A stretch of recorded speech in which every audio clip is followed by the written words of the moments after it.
नमस्कार, exam happy by Jharkhand channel में आपका स्वागत है। तो दोस्तों जुड़ चुका हूं मैं यहां पर आपके लिए जेटेट परीक्षा 2025-26 की तैयारी को लेकर के। तो आप सभी जेटेट का परीक्षा देने के लिए तैयार होंगे। जेटेट परीक्षा बहुत जल्द होने वाली है, तो आप सभी यहां पे क्लासेज के लिए अवश्य जुड़ेंगे। आपको बताते चले, जेटेट में तैयारी को लेकर के बहुत तरह से आपके मन में कौतूहल बना हुआ होगा कि किससे तैयारी करें, कहाँ से तैयारी करें। तो आपको हम बताते चले, जेटेट परीक्षा में यदि आपको परचम लहराना है तो आप झारखंड राज्य के अनुमोदित पाठ्यक्रम JCERT किताब को पढ़ना कभी भी नहीं भूलेंगे। बाहर का प्रैक्टिस सेट लेकर के यदि आप पढ़ रहे हैं तो वो आपके साथ धोखा हो रहा है, ठीक है। तो आप JCERT जैक का किताब ले लीजिए, जो कि आपको झारखंड राज्य के सरकारी विद्यालयों में मिलते हैं। अगर आपको नहीं मिल पाता है तो हम देखिए यहाँ पे झारखंड राज्य के सरकारी विद्यालय से आपको हूबहू हैंड रिटेन नोट्स डेली बना करके, जो आपका न्यू सिलेबस आया है उसके आधार पर यहाँ पर सभी सब्जेक्ट का, चाहे आप 1 से 5 के शिक्षक हो, चाहे 6 से 8 का शिक्षक हो, सभी की तैयारी करवाते हैं। आप घर बैठे यहाँ पर क्षेत्रीय भाषा छोड़ करके सभी सब्जेक्ट का केवल 500 रुपये में तैयारी कर सकते हैं। जिसके लिए देखिए यहाँ पर आपको मोबाइल नंबर दिया गया है 9631054226 पर आप संपर्क करके यहाँ से सभी कोर्सेज परचेज भी कर सकते हैं, तैयारी भी कर सकते हैं। बहुत सारे कोर्सेज बन गए हैं, तो आप अवश्य संपर्क कर लेंगे। घर बैठे ही तैयारी यहाँ से हो जाएगी। चलिए देखते हैं आगे महत्व। 9 से विभाज्य संख्या है, आपको बताना है कि इसमें कौन सी संख्या 9 से विभाज्य है। ये पंजाब टेट 2017 का पूछा गया प्रश्न है कि कौन से इसमें से 9 से विभाज्य संख्या है, ठीक है। ए है, बी है, सी है या डी है, ठीक है। अगर नियम हमें मालूम होता है तो हम इसको सेकेंड में बना सकते हैं, नहीं मालूम है तो मिनट में जाएगा, ठीक है। तो 9 का नियम अगर नहीं मालूम होगा तो हम सभी को ऐसे करके देखेंगे कि कौन 9 से कट रहा है, कौन 9 से नहीं कट रहा है, ऐसे चेक करेंगे। लेकिन ऐसे चेक नहीं करना है, ठीक है। कैसे चेक करना है, तो 9 का नियम कहता है कि जो भी संख्या दिया गया है उसको जोड़िए। तो जोड़िएगा कैसे, तो पहला 3 + 2 + 5 + 8, ठीक है। 3 2 5 5 10 और 8 18, ठीक है। 18 है ना, 18 में 9 से भाग लगाइए, अगर कट गया तो ये 9 से विभाजित है, तो कट गया इसलिए ये 9 से विभाजित है। इसी तरह से बी को चेक कीजिएगा तो कितना हो जाएगा, देखिए 7 6 13, 13 5 18, 18 8 26 और 1 27। 27 में 9 से लगाइएगा तो 9 तिया 27, 3 आ गया, ठीक है। तो ये भी विभाजित है। चलिए अगला देखिएगा, 9 6 15, 5 20, 5 25 और 3 28 और 8, ठीक है। 28 8 36, 36 में 9 से लगाइएगा, 9 चौके 36, ये भी यानी राइट आंसर डी इसका सभी हो जाएगा, ठीक है। ये पंजाब टेट 2017 का पूछा गया प्रश्न है। क्लियर। तो 9 का नियम देखिए, 9 का नियम हम आपके लिए यहाँ पे लिख दिए हैं, बाकी बना भी दिए हैं फर्स्ट बार। ट्रिक क्या कहता है कि दी गई संख्या के अंकों का योग यदि 9 से विभाजित हो तो दी गई संख्या 9 से विभाजित होगी, ठीक है। दी गई संख्या के अंकों का योग यदि 9 से विभाजित हो तो दी गई संख्या 9 से विभाजित होगी। क्लियर हो गया है। चलिए देखिए यहाँ पे 3 2 5 8 ये है, तो इसको हम कर दिए हैं। यहाँ पे देखिए इस तरह से बना हुआ है सारा चीज़, के पहले भी आपको बना करके हमने दिखा दिया है। तो ये राइट आंसर इसका डी था। किस आधार पर हुआ था यहाँ पे देख लीजिएगा, जो PDF ले रहे हैं उनके लिए ऑलरेडी यहाँ पे सारा चीज़ बन के जा रहा है, आपको बनाने की आवश्यकता नहीं है। इसको सिर्फ रिपीट करने की और सुधार करने की आवश्यकता है। तो इसको आप तो अभी कोई PDF को लेकर के यहाँ से पढ़ के ही एग्जाम में जाएंगे। तो सभी को जो अभी तक नहीं ले पाए हैं, नहीं जुड़े हैं, जरूर जुड़िए। आपको सिर्फ 500 रुपये में ही तैयारी हो रही है, ठीक है। अगर मैथ का PDF केवल आपको चाहिए तो आप यहाँ से 200 रुपये में जो 7 टॉपिक है वो पूरे टॉपिक अब आपका कंप्लीट की ओर है, तो आप वहाँ से लेकर के पढ़ सकते हैं, ठीक है। 9 से विभाजित संख्या है, ये बिहार टेट 2014 में पूछा गया है, ठीक है। चलिए बताइएगा कौन 9 से विभाजित है। भाग लगाने की आवश्यकता नहीं है, कैसे करेंगे तो देखिए यहाँ पे 7 और 6 13, 3 16, 2 18 और 8 कितना हो गया, 18 8 26, 2 28 और 8 36। 36 में 9 से लगाइए, कट गया ना, तो ये 9 से विभाजित है। अगला देखें तो 5 6 11, 11 9 20, 20 3 23, 4 27, 5 32 और 6 38 और 2 38 और 2 40 और 8 48। 48 में 9 से भाग लगेगा, नहीं लगेगा, इसलिए 9 से विभाजित नहीं है। 7 6 13, 3 16, 9 25 और 5 30 आ गया। 30 में 9 से भाग नहीं लगेगा, इसलिए भी 9 से विभाजित नहीं है। तो 9 से विभाजित संख्या ए है केवल, ठीक है। तो बस इसी तरह से जोड़ कर फटाक से बता देना है, बहुत कम समय में आप यहाँ से बना सकते हैं, ठीक है ना। बहुत ही कम समय लगेगा, कोई ज़्यादा समय लगेगा नहीं। बाकी देखिए यहाँ पे एक एक लाइन करके बनाया हुआ है। अगला प्रश्न है 10 से विभाजित संख्या है। ये पंजाब टेट कप का पूछा गया है, 2017 का प्रश्न है कि 10 से विभाजित संख्या है। देखिए यहाँ पे 10 से विभाजित संख्या कौन है, आपको बताना है, A B C D में से कौन होगा। तो सबसे पहले हम लोग जानेंगे कि 10 से कौन संख्या विभाजित होती है। ठीक है, हम लोग इतना भाग नहीं लगाएंगे कि इसको भी 10 से देंगे, इसको भी 10 से देंगे और इस तरह से देखेंगे, ये काम नहीं करेंगे। हम लोग इसका नियम जानेंगे, विभाजन का नियम। तो देखिए विभाजन का नियम क्या कहता है। विभाजन का नियम कहता है 10 में कि यदि इकाई अंक 0 हो, अगर इकाई अंक 0 हो तो वह संख्या 10 से विभाजित होगी, अन्यथा नहीं होगी। तो इसमें इकाई अंक क्या है, 8 है, ये 10 से विभाजित नहीं होगा। इकाई अंक 7 है, ये 10 से विभाजित नहीं होगा। इकाई अंक 0 है, ये 10 से विभाजित होगा। ठीक है, तो राइट आंसर इसका सी हो जाएगा। क्लियर। चलिए देखिए यहाँ पे क्या लिखा हुआ है, दी गई संख्या का इकाई अंक 0 हो तो दी गई संख्या 10 से विभाजित हो जाएगी। क्लियर। चलिए ये देखिए यहाँ पे इस तरह से क्लियर किया हुआ है। इकाई अंक इसका 8 है, इसलिए नहीं जाएगा। इकाई अंक 7 है, इसलिए नहीं जाएगा। इकाई अंक 0 है, इसलिए चला गया। क्लियर हो गया, इसलिए 10 से विभाजित संख्या है।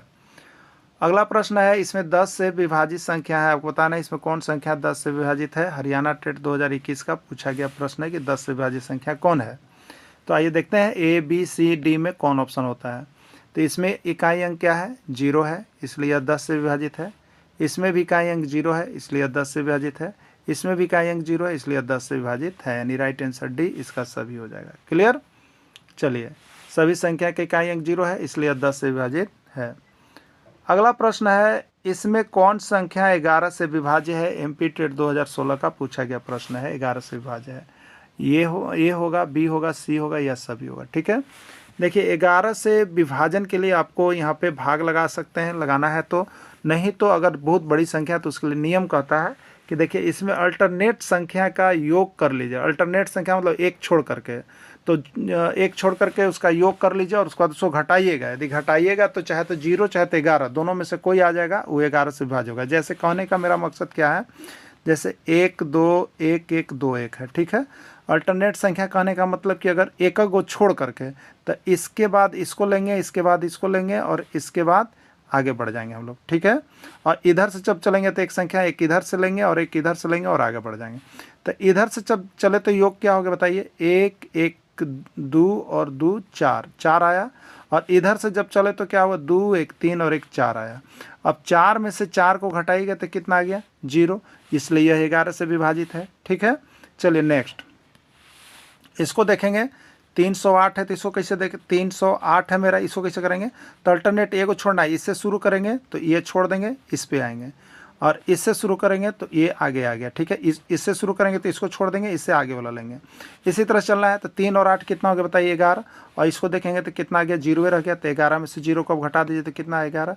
तो अंतर या 0 आ जाए या 11 आ जाए, वो 11 से कटेगा। अब भाग लगा करके भी देख लीजिएगा अपने से आप लोग आता है कि नहीं। तो ए भी और ए भी 11 से कट गया।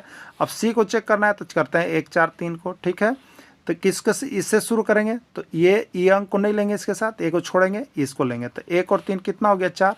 और इसको जब लेंगे तो बस एक को ही है, 3 से आगे जाएगा कुछ नहीं है तो 4। तो 4 में से 4 घटा देंगे तो कितना हो जाएगा, 0। तो इसलिए ये भी विभाजित है, राइट आंसर डी इसका सभी हो जाएगा। ठीक है, बाकी यहाँ पे हमने देखिए आपको समझने के लिए यहाँ पे बना दिया गया है PDF के लिए, दी गई संख्या के सम स्थान, मतलब पहला को अगर शुरू कर रहे हैं तो पहला लेंगे, फिर तीसरा लेंगे, फिर पांचवा लेंगे, फिर सातवां लेंगे। अगर इधर से स्टार्ट करेंगे तो दूसरा अंक लेंगे, फिर चौथा लेंगे, फिर छठा लेंगे, मतलब अल्टरनेट लेना है आपको। ठीक है, सम या विषम स्थान वाले अंकों का योग का अंतर यदि 0 या 11 हो तो वह संख्या 11 से विभाजित होगी। ठीक है, देखिए यहाँ स्थान सम और विषम का रही नहीं कि आप अंक देखिएगा, एक देखिएगा तो एक कहिएगा ये विषम, ये नहीं। स्थान शुरू से ही पहला, ये दूसरा, ये तीसरा, ये चौथा, पहला दूसरा गिनना है तो पहला लेंगे, फिर एक स्थान छोड़ेंगे, फिर तीसरा लेंगे, फिर एक स्थान छोड़ेंगे, फिर पांचवा लेंगे। इस तरह का स्थान है। ठीक है, तो आप किसी को मान सकते हैं, इसको सम मान सकते हैं, तो यहाँ विषम से शुरू कीजिएगा, यही चीज़ है। तो इस तरह से देखिए यहाँ सारा कुछ बना करके आपको दिया हुआ है, जो भी हम बता रहे थे वही चीज़ है, आप लोग इसको बना लीजिएगा। ठीक है, चलिए अब यहाँ पे आपको ये जो चैप्टर आ गया एक्सरसाइज 6 का 2.1 से 2.3 तक जो भी है, एक्सरसाइज 2 वाला यहाँ पर प्रश्न आ गया। ये पूर्ण संख्या पर आधारित प्रश्न होगा। ठीक है, आप क्लास 6 का एक्सरसाइज 2 में जा करके आप लोग बना लीजिएगा। ठीक है, वहाँ संख्या वाला प्रश्न है। देखिए प्रश्न है, एक दूध वाला किसी होटल में सुबह को 32 लीटर दूध देता है और शाम को 68 लीटर दूध देता है। यदि दूध का मूल्य 50 रुपये प्रति लीटर हो तो दूध वाले को प्रतिदिन कितनी धनराशि प्राप्त होगी। ठीक है, देखिए ऐसा ही प्रश्न आपका 2012 में भी था और 2016 में इससे कुछ बढ़ चढ़ के, लेकिन चैप्टर से ही प्रश्न थे आपका जेटेड में, एकदम याद रखिएगा। जो नहीं देखे हैं वो कहते हैं कि जेसीईआरटी से नहीं था, वो बात अलग है, लेकिन आप 100% श्योर है कि आपका किताब से था ना। तो हम देखिए आपको सारे तरह का प्रश्न करवा दे रहे हैं कि शायद आपको किसी तरह का पहली बार मौका मिले और मिस्टेक हो ही नहीं। अगर इतना तैयारी करके रहेगा तो किसी भी तरह का, अगर हल्का भारी तो सब आपकी किताब का ही रहेगा, आप कहीं से भी बना सकते हैं, एकदम 100% आपको बता दे रहे हैं, ठीक है। ऐसा ही प्रश्न था, लेकिन इसमें भी लोग फेल किए थे। रीजन क्या था? प्रैक्टिस नहीं करना, ठीक है, क्योंकि समय बहुत कम था, 90 मिनट में 150 प्रश्न मानना था, तो उसमें समय कम था इसलिए प्रश्न हल्का थे। अब समय ज़्यादा है इसलिए प्रश्न थोड़ा सा टाइम लगने वाला होगा, लेकिन इसमें भी टाइम लग जाएगा। इससे भी हल्के हल्के प्रश्न आपको दिए गए थे, आप लोग देखे होंगे, तो शायद हो सके आपका भी उस तरह से आ जाए, इसलिए सभी तरह की तैयारी करके हमको जाना है, ठीक है। ये पंजाब टेट 2014 में पूछा गया है। तो बताइए कितनी धनराशि होगी, इसको हम लोग यहीं पे बना लेते हैं, ठीक है।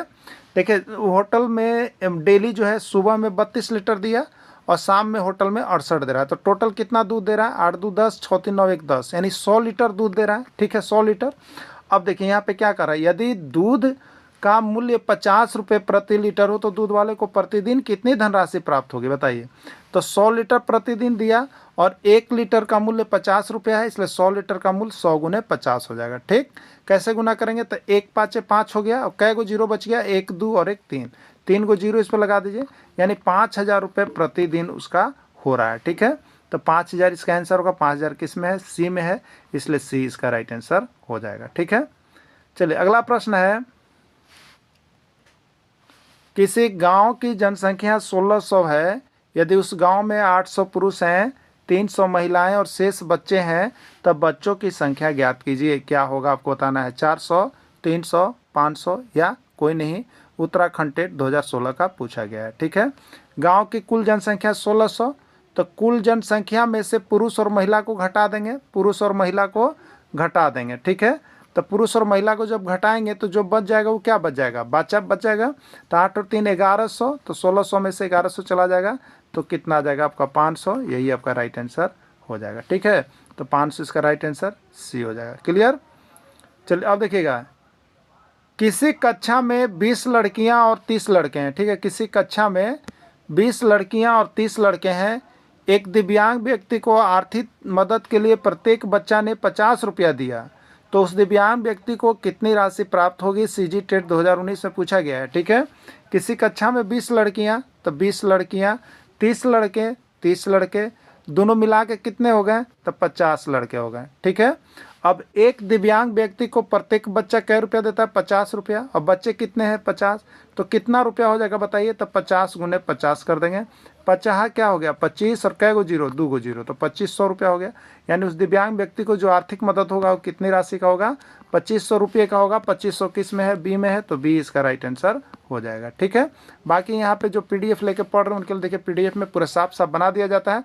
तो देखिए आप पीडीएफ और वीडियो दोनों देख लीजिएगा, तो आपको फिर पूछने की आवश्यकता ही नहीं रहेगा। हो सकता है कभी कभी पीडीएफ में देखिए ABC लिखने में छूट जाता है या मिस्टेक हो जाता है, तो उसका वीडियो में क्लियरेशन होता है, इसलिए वीडियो देखने का आवश्यकता आपको जरूर है, ठीक है।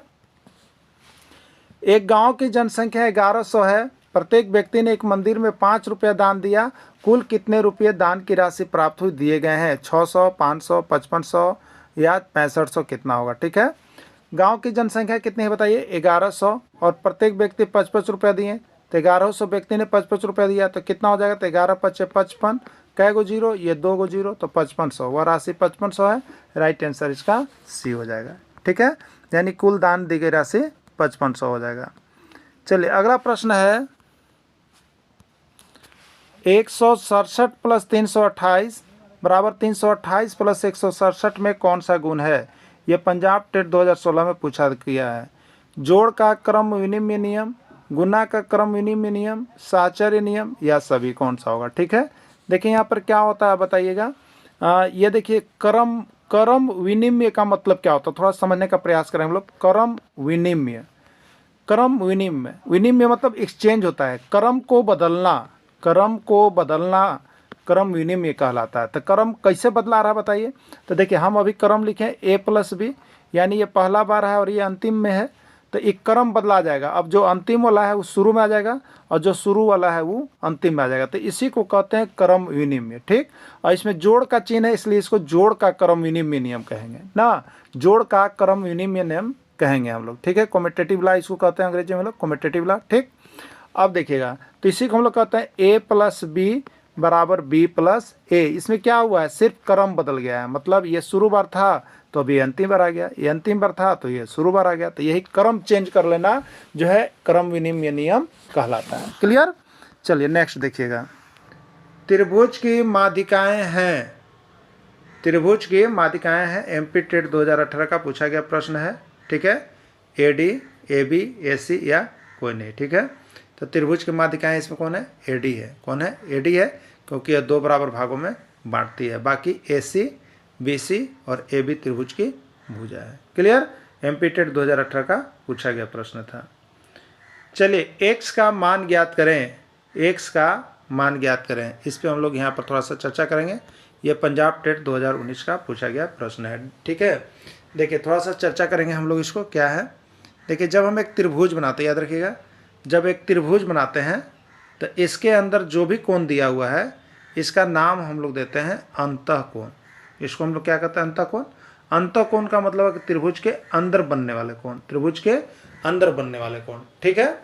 लेकिन अगर त्रिभुज के बाहर जो कोण बनेगा, जैसे एक त्रिभुज हमने बनाया, यहाँ पे देखिए त्रिभुज है, त्रिभुज है और ये यहाँ यहाँ और यहाँ ये अंतःकोण है, लेकिन यहाँ जो बना है एक से लेके, तो ये जो है आपका कौन सा कोण है, वाह्य कोण है। ये कौन सा है, वाह्य कोण है, बाहर में बना है इसलिए वाह्य कोण इसको कहते हैं, ठीक है।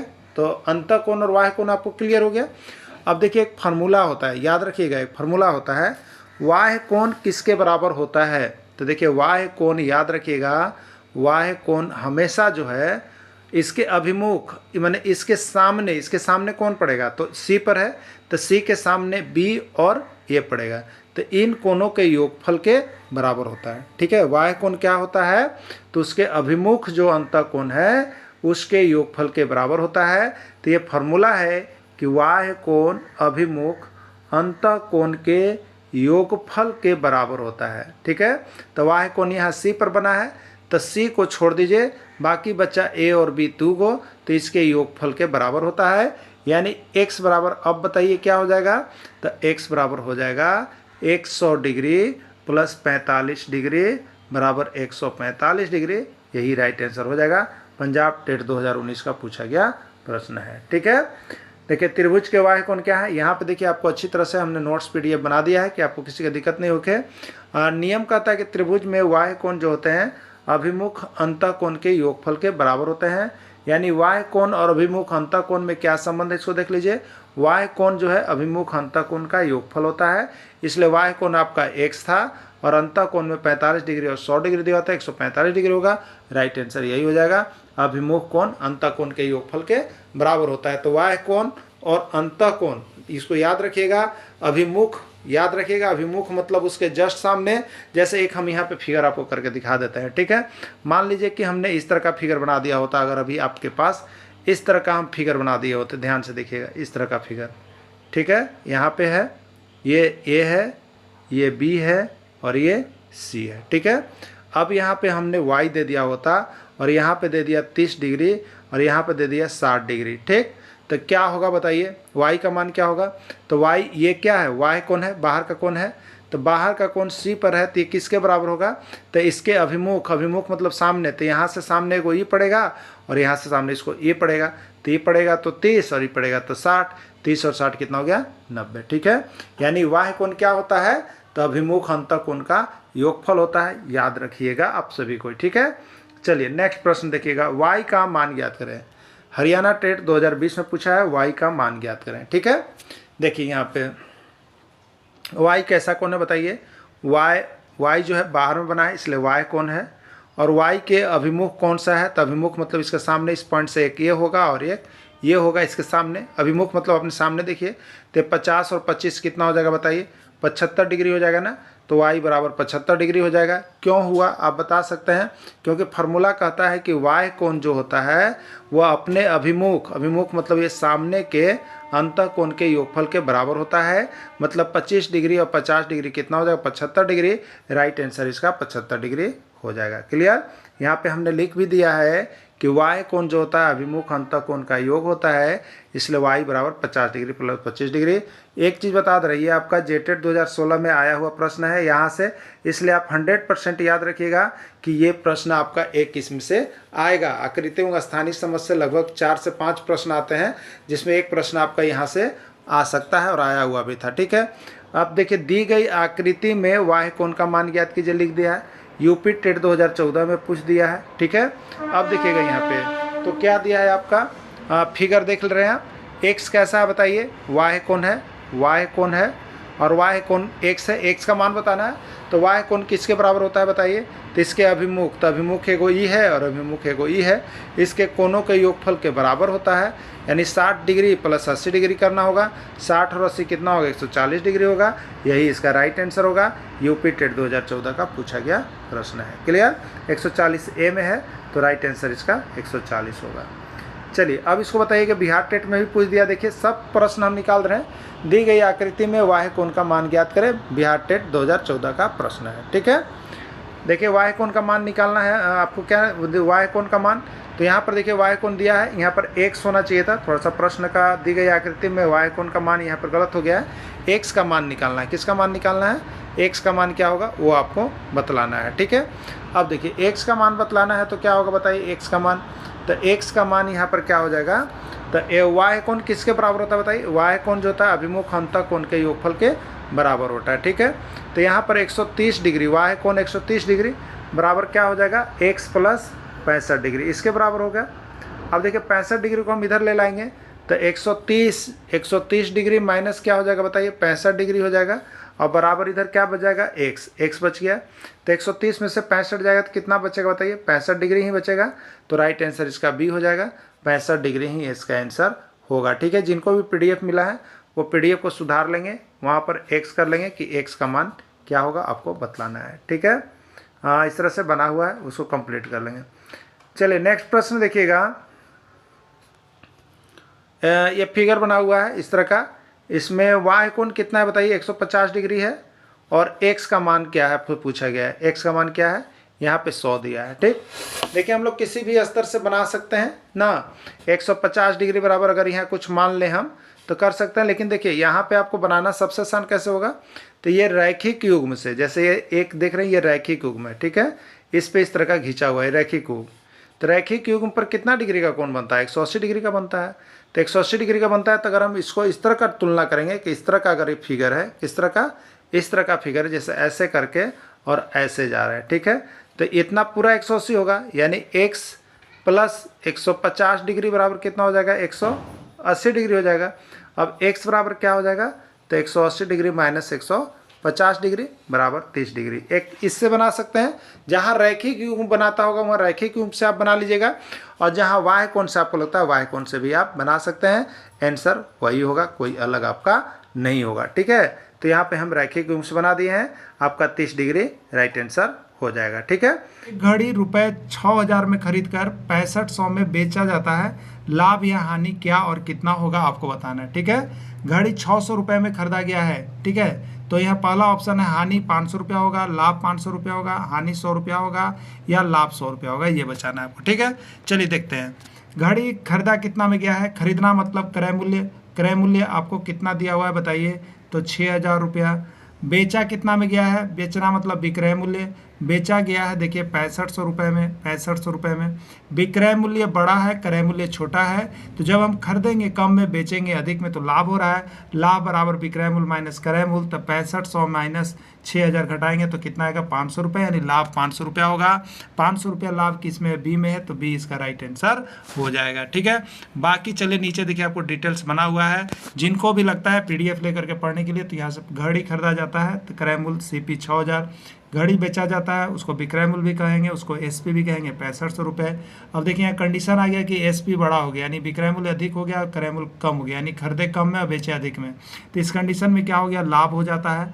लाभ विक्रय मूल्य अधिक है, क्रय मूल्य कम होने पर लाभ हो जाएगा। ठीक है, तो लाभ बराबर क्या हो जाएगा, विक्रय मूल्य माइनस क्रय मूल्य, 6500 माइनस 6000 यानी 500 रुपये, लाभ 500 रुपया होगा और आंसर बी में इसका है। ठीक है, चलिए और आगे हम लोग प्रश्न को इसको देखेंगे, इस टाइप 1 के प्रश्न को आज पूरा कंप्लीट कर लेंगे। और देखिए इसको जल्दी जल्दी आप इस वीडियो बनाने का प्रयास कीजिएगा। ऐसे हमने PDF बनाया है आप सभी के लिए, जो जीरो है उनके लिए भी, जो हीरो है उनके लिए भी, ठीक है, जो मिडिल में रहे उनके लिए भी, इसलिए सभी के लिए हमने PDF बना दिया, जिससे कि आपको कमजोर स्टूडेंट को भी समझने में दिक्कत नहीं हो और जो तेज स्टूडेंट है उनके लिए और भी अच्छा हो जाए।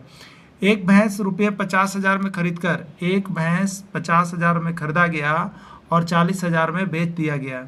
भैंस की खरीदारी पर लाभ या हानि क्या होगा आपको बताना है। ठीक है, लाभ 5,000 रुपया होगा, लाभ 10,000 रुपया होगा, हानि 5,000 रुपया होगा, या क्या होगा। ठीक है, चलिए हम यहाँ बनाते हैं, नीचे आपको बना हुआ है, हम थोड़ा सा यहाँ बना देते हैं। ठीक है, भैंस 50,000 रुपया में खरीदा गया है, खरीदना मतलब CP क्रय मूल्य। ठीक है, 50,000 रुपये में खरीदा गया और 40,000 रुपये में बेच दिया गया, बेचना मतलब सेलिंग प्राइस, सेल किया गया 40,000 रुपये में। ठीक है, क्या हुआ आप बताइए, CP बड़ा हो गया, खरीदे थे अधिक में, बेच रहे हैं कम में, हानि हो गया ना। हाँ, तो हानि हो गया, हानि बराबर क्या होगा, तो बड़का में से छोटका घटाइएगा, तो 50,000 में से 40,000 घटाइएगा, बचेगा कितना 10,000। तो हानि हो रहा है, कितना हो रहा है 10,000 हो रहा है। किस में ऑप्शन है आप देख लीजिएगा, तो ए में ऑप्शन है लाभ 5,000, लाभ 10,000, हानि 5,000, हानि 10,000, यानी राइट आंसर इसका डी होगा। बाकी नीचे देखिए इस तरह से आपको बना दिया गया है कि आप सभी वीडियो ना भी देखें तो आपको यहाँ पर बनाया हुआ मिल जा रहा है। CP ऑब्लिक क्रय मूल्य 50,000 रुपये,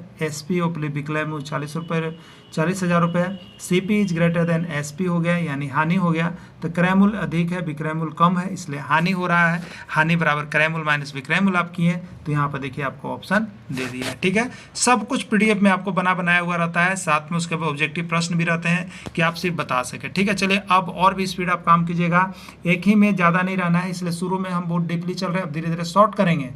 एक साइकिल 5,000 रुपये में खरीदा गया और 5,000 रुपये में ही बेच दिया गया। साइकिल खरीद पर लाभ या हानि क्या होगा बताइए, लाभ होगा, हानि होगा, न तो लाभ न तो हानि, कोई नहीं। ठीक है, साइकिल खरीदा कितना में गया 500, खरीदना मतलब कॉस्ट प्राइस 500 रुपये। ठीक है, 5,000 रुपये है और बेचा भी गया 5,000, यानी सेलिंग प्राइस भी कितना है आपको 5,000 रुपया है, 5,000। तो इस पर क्या हुआ, न तो लाभ हुआ न तो हानि हुआ, दोनों बराबर हो जाएगा अगर, तो न तो लाभ होगा न तो हानि, राइट आंसर इसका C हो जाएगा। ठीक है, चलिए नेक्स्ट प्रश्न देखिएगा। एक मोटरसाइकिल 55,000 रुपये में खरीदकर 35,000 रुपये में बेचा गया।